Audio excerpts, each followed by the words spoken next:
첫 발걸음을 내딛는 그 순간 우리는 이미 자신을 세상에 드러냅니다. 한겨울 아침 바삐 출근하는 인파 속에서 문득 질문이 떠올랐습니다. 저 사람들은 오늘 어떤 마음으로 신발끈을 묶었을까? 눈발이 흩날리는 플랫폼 위 번쩍이는 구두와 흙 묻은 운동화가 나란히 서 있었습니다. 구두 끝에 묻은 미세한 광택, 운동화 끈의 느슨한 매듭, 그리고 발 뒤꿈치가 닳아버린 로퍼. 신발 하나가 품은 이야기는 생각보다 길고 깊었습니다. 그것은 단순한 겉모습이 아니라 습관이자 태도, 그리고 지난날의 자취였습니다. 포장할 수 있는 말투나 눈빛과 달리 신발은 하루도 거짓 없이 주인을 증언합니다. 저는 오늘 신발이 들려주는 인간의 본성과 관계의 비밀을 함께 걸어가 보려 합니다. 당신이 한 번도 바라본 적 없는 발끝의 세계로 조용히 초대합니다. 신발은 단지 땅을 딛기 위한 도구가 아닙니다. 하루의 시작부터 끝까지 가장 오랜 시간을 함께 보내는 물건이며 그 사람의 생활 습관이 고스란히 배어있는 일상의 조각입니다. 어떤 사람은 신발끈을 단단히 묶고 집을 나서며 오늘 하루를 치열하게 살아갈 준비를 마칩니다. 어떤 사람은 늘 신발을 대충 벗어놓고 이리저리 방 안에 굴러다니게 둡니다. 눈길이든 비길이든 아무 생각 없이 걷는다면 그 발끝엔 무심함이 묻어나기 마련입니다. 우리는 말로는 겸손을 이야기하고 표정으로는 친절을 보여줄 수 있습니다. 하지만 신발은 꾸밀 수 없습니다. 신발의 상태, 벗는 방식, 놓여있는 자리 하나하나가 그 사람의 태도를 고스란히 보여주죠. 더럽거나 낡은 신발이 문제라는 게 아닙니다. 그 신발을 어떻게 대하고 있는지가 핵심입니다. 깨끗하게 닦여 있지 않아도 좋습니다. 하지만 자리를 어지럽히지 않게 벗고 신중하게 발을 움직이는 그 자세에서 우리는 품격이라는 단어를 떠올릴 수 있습니다. 정서적으로 성숙한 사람은 신발을 벗을 때 소리를 내지 않습니다. 문턱을 넘을 때도 발걸음을 낮추고 남의 공간에 들어설 때는 자연스레 무게 중심을 줄입니다. 그건 예의가 아니라 배려가 몸에 밴 태도입니다. 반면 정서적으로 미성숙한 사람은 발을 질질 끌며 걷고 신발을 아무렇게나 벗고 때론 남의 공간에까지 흙먼지를 끌고 들어옵니다. 그 사람은 말도 거칩니다. 자신도 모르게 타인의 공간과 시간을 침범합니다. 그런 태도는 순간의 실수가 아니라 오래도록 반복된 습관입니다. 신발 하나가 말해주는 것은 결국 인간의 자세입니다. 무심코 넘어가는 작은 습관 속에 그 사람의 성격과 인격, 그리고 삶의 태도가 자연스럽게 드러나 있는 겁니다. 얼마 전 한 중견기업에서 있었던 이야기입니다. 최종 면접까지 오른 2명의 지원자. 학벌도 비슷했고 자격증이나 경력도 우열을 가리기 어려웠습니다. 둘 다 말수가 적고 예의도 바르며 정중한 태도로 면접관들의 호감을 얻고 있었습니다. 하지만 면접관들은 고민에 빠졌습니다. 누구를 선택해야 할까? 누구에게 더 나은 가능성을 기대할 수 있을까? 그때 조용히 있던 한 부장이 이렇게 말했습니다. 저는 이 지원자를 추천합니다. 이유는 신발입니다. 순간 면접장에 정적이 흘렀습니다. 신발로 사람을 판단한다고? 다소 감정적인 판단처럼 들릴 수도 있는 말이었습니다. 하지만 그의 다음 말은 달랐습니다. 두 사람 다 능력은 훌륭합니다. 그런데 한 사람은 오늘 아침 구두를 정성껏 닦아 신고 왔고, 다른 한 사람은 낡고 때가 잔뜩 묻은 운동화를 신었습니다. 면접은 자신을 보여주는 자리입니다. 작은 디테일까지 준비된 사람은 일을 맡아도 실수 없이 해냅니다. 결국 다 낀 구두를 신고 온 지원자가 합격했습니다. 그리고 그는 10년이 지난 지금 그 회사의 가장 신뢰받는 간부가 되어 있었습니다. 신발을 보는 것은 단순히 외모를 평가하는 것이 아닙니다. 그 사람의 태도와 준비성, 그리고 삶에 대한 진심이 작은 디테일에 얼마나 담겨 있는지를 보는 겁니다. 구두끈이 단단히 묶여 있는지, 신발의 먼지를 털어냈는지, 그 작은 정성이 반복될수록 그 사람은 신뢰받는 사람이 됩니다. 예장. 연애에서 드러난 신발의 신호. 한 여성이 있었습니다. 겉으로 보기엔 밝고 따뜻한 성격의 소유자였고, 직장도 안정적이었으며 주변 사람들과의 관계도 원만했습니다. 하지만 이상하게도 연애만 시작하면 늘 어딘가에서 갈등이 생기고 결국은 이별로 끝나곤 했습니다. 그녀는 말했습니다. 처음엔 다들 다정하고 예의도 있어요. 근데 시간이 지나면 점점 말이 거칠어지고 작은 배려조차 사라지더라고요. 그러다 어느 날 그녀는 새로운 사람을 만났습니다. 첫 만남은 특별할 것 없는 평범한 카페였습니다. 하지만 그날 그녀의 눈에 유독 들어온 한 가지가 있었습니다. 바로 상대의 신발이었습니다. 그날은 비가 오는 날이었습니다. 길은 진흙이 섞여 미끄러웠고 많은 이들의 신발은 흙자국이 그대로 묻어 있었습니다. 하지만 그 남자의 신발은 깨끗했습니다. 단정하게 닦여 있었고 물기 하나 없이 말끔했습니다. 그녀는 말했습니다. 그 사람은 특별한 말을 하지 않았어요. 그냥 조용히 웃고 말수가 적었죠. 근데 그날 그 깨끗한 신발을 보고 알 수 있었어요.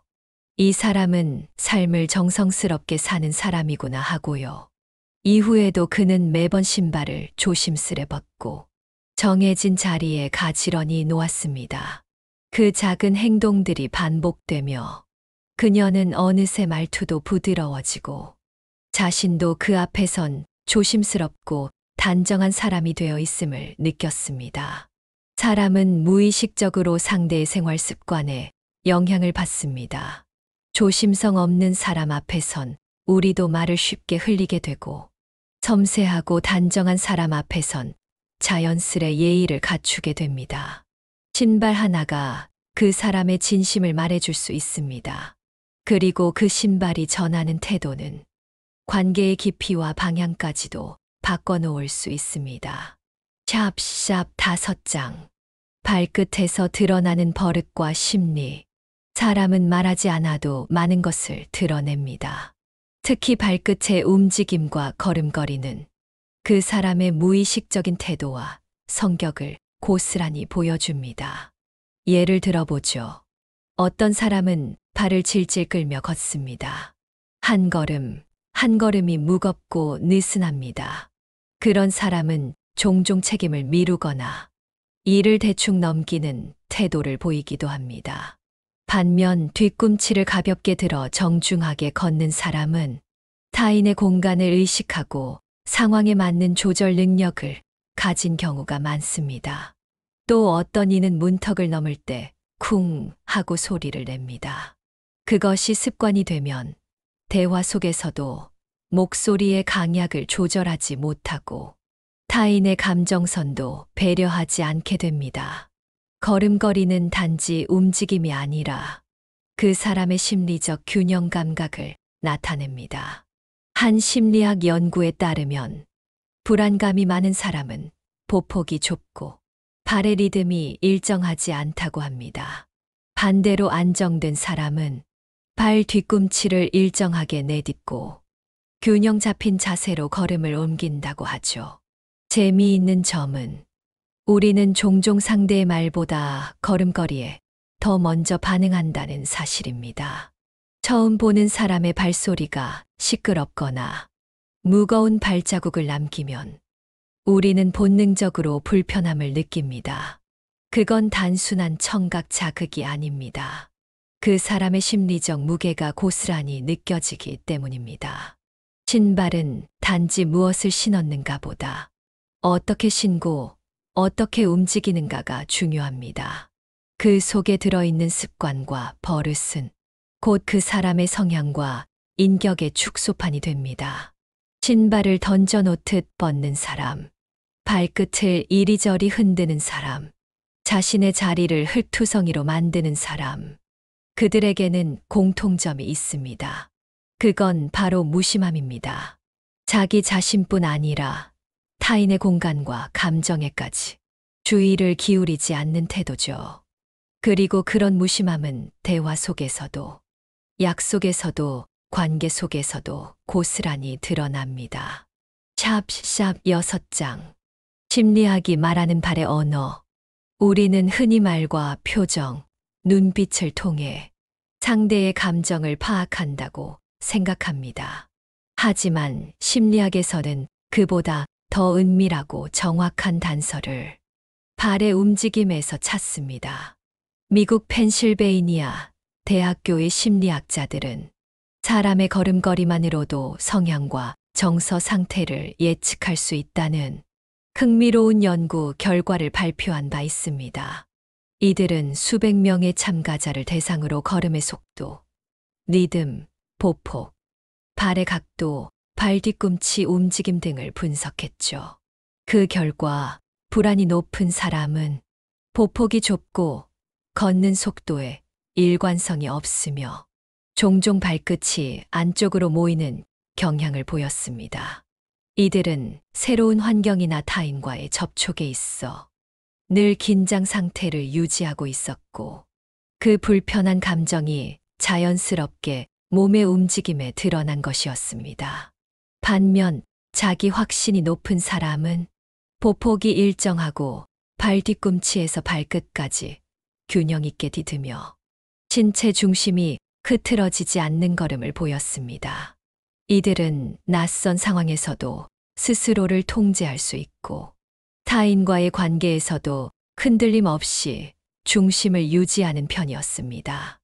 이러한 움직임은 단지 성격을 보여주는 것에 그치지 않습니다.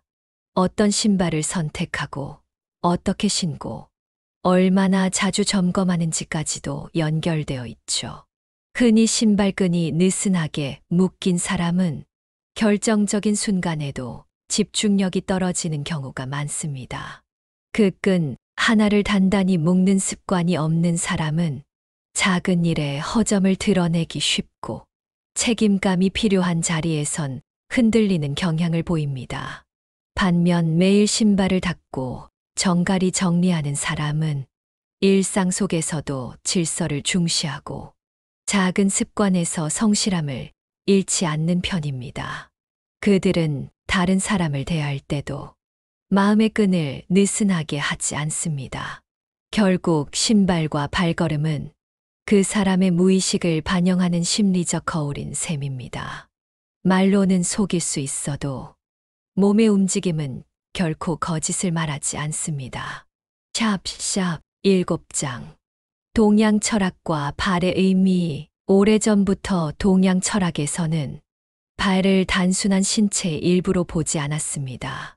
하늘을 향한 머리와 땅을 딛는 발, 그 사이에 놓인 인간의 존재는 정신과 물질, 이상과 현실을 연결하는 가교로 여겨졌습니다. 유교에서 말하는 행실스잉스이란 말도 직역하면 발의 실천입니다. 생각만 하고 움직이지 않으면 그건 아직 행실이 아니라 단지 바람일 뿐이죠. 맹자는 이렇게 말했습니다. 행실은 발에서 시작된다. 이 말은 곧 인간됨의 출발점은 마음이 아니라 움직임이라는 뜻입니다. 어떤 생각을 품고 있는가도 중요하지만 그 생각을 실제로 어떻게 걷고 있는가, 그 방향과 무게는 어떠한가가 더욱 중요하다는 말입니다. 또한 동양에서는 정신이 흐트러지면 자세부터 흐트러진다는 가르침도 있었습니다. 정신적으로 혼란한 사람은 앉은 자세가 불안정하고 발끝이 일정한 방향을 향하지 않으며 걷는 보폭마저 흔들리게 됩니다. 이러한 신체의 흐트러짐은 결국 삶의 중심이 흔들리고 있다는 내면의 반영이기도 하죠. 불교에서도 걷기 명상은 중요한 수행법 중 하나입니다. 말없이 조용히 걷는 동안 자신의 발바닥에 집중하고 지면과의 접촉에서 마음의 평정을 찾습니다. 그걸 통해 깨닫는 건 단 하나. 지금 내가 서 있는 자리를 바로 인식하는 것. 그리고 그 한 걸음이 나의 인생 전체를 어떻게 바꿔 놓을 수 있는지를 성찰하는 것입니다. 우리의 발은 늘 땅에 닿아 있습니다. 그 땅은 관계이고 현실이며 가끔은 시련이고 때론 기회이기도 합니다. 그 땅을 어떤 자세로 딛는가는 우리가 세상을 어떤 태도로 살아가는가와 맞닿아 있습니다. 결국 신발을 어떻게 신느냐는 단지 취향의 문제가 아니라 존재의 태도를 나타내는 행위입니다. 깨끗이 닦인 신발 하나가 곧 그 사람의 인생관을 말해줄 수 있다는 사실. 동양 철학자들은 이미 오래전부터 그 진실을 알고 있었습니다. 샵샵 8장. 가면을 벗겨내는 순간들, 인간 본성의 민낯. 사람은 누구나 사회 속에서 일정한 역할을 수행하며 살아갑니다. 그 역할은 일터에서의 모습일 수도 있고, 가족 안에서의 태도일 수도 있으며, 낯선 사람 앞에서의 겉모습일 수도 있죠. 이처럼 우리는 저마다의 역할에 맞는 가면을 쓰고 살아갑니다. 인간 본성의 법칙을 쓴 로버트 그린은 사람은 무의식적으로 타인의 시선을 의식하며 스스로를 보이고 싶은 모습으로 포장한다고 말했습니다. 겸손한 사람처럼, 자신감 있는 사람처럼, 혹은 친절한 사람처럼 보이고 싶어 하죠. 하지만 특정한 상황에서는 이 가면이 벗겨지곤 합니다. 바로 극심한 스트레스나 열등감이 자극되는 순간입니다. 예를 들어 학벌이나 외모에 대한 콤플렉스를 가진 사람이 비슷한 조건의 상대를 마주했을 때 자기도 모르게 과하게 반응하거나 상대를 깎아내리는 행동을 보일 수 있습니다. 이때 드러나는 건 겉모습이 아니라 오랫동안 눌러왔던 내면의 민낯입니다. 또 다른 경우는 자신이 우위에 있다고 느끼는 순간입니다. 예컨대 식당의 직원, 주차 안내원, 택시 기사님 등 자신보다 사회적 위치가 낮다고 생각되는 사람들에게 무례하게 굴거나 예의를 잃는 사람. 이런 사람은 평소에는 친절한 척하지만 자신이 가진 작은 권력 앞에서는 진짜 태도가 쉽게 드러납니다. 결국 인간의 본성은 자신이 불리하거나 혹은 유리한 상황에 처했을 때 가장 선명하게 나타납니다. 그 순간이 바로 가면이 벗겨지는 지점입니다. 이런 사람과의 관계는 처음에는 괜찮아 보일 수 있습니다. 하지만 반복적인 상황 속에서 언젠가 불쾌함과 불신이 쌓이고 결국 관계는 금이 가게 되죠. 그래서 우리는 말보다 작은 행동을 더 주의 깊게 봐야 합니다. 신발을 어떻게 놓는지, 작은 고마움에 어떤 말을 건네는지, 자신보다 약한 사람을 대할 때 어떤 태도를 보이는지, 이 모든 것이 그 사람의 진짜 중심을 보여주는 거울입니다. 샵샵 9장. 관계 속의 테이커, 기버, 매처 그들의 신발은 다르다. 관계란 주고받음으로 구성됩니다. 하지만 그 주고받음의 방식은 사람마다 다릅니다. 조직 심리학자 애덤 그랜트는 그 유명한 저서 기브 앤 테이크에서 사람을 세 가지 유형으로 나눕니다. 기버 기버, 테이커 테이커, 매처 마처. 기버는 먼저 주는 사람, 테이커는 받기만 하려는 사람, 그리고 매처는 상황에 따라 주고받는 균형을 유지하려는 사람입니다. 이 세 유형은 단지 성향의 차이가 아니라 관계 속 태도와 사람을 대하는 방식의 차이를 만들어냅니다. 테이커의 특징은 명확합니다. 항상 먼저 얻고 싶어 하며 자신이 손해보는 상황은 철저히 회피합니다. 식사 자리에서 계산을 회피하거나 도움은 요구하면서 감사 표현을 인색하죠. 그들은 관계에서도 이득을 먼저 계산합니다. 그래서 가까워질수록 상대를 지치게 만듭니다. 기본은 그 반대입니다. 도움이 필요하다는 말에 발벗고 나서며 상대가 말하지 않아도 먼저 살핍니다. 하지만 여기에도 함정은 있습니다. 무조건 퍼주는 기본은 결국 이용당하거나 소진되기 쉽다는 점이죠. 그래서 기본일수록 지혜로운 경계가 필요합니다. 매처는 그 중간에 서 있습니다. 받은 만큼 돌려주고 기회가 되면 자신도 먼저 베풀 줄 아는 사람. 그들은 대부분의 사회적 관계에서 안정감을 주며 신뢰를 얻습니다. 흥미롭게도 이 세 유형은 신발을 대하는 태도에서도 그대로 드러납니다. 테이커는 보통 자기 신발만 챙깁니다.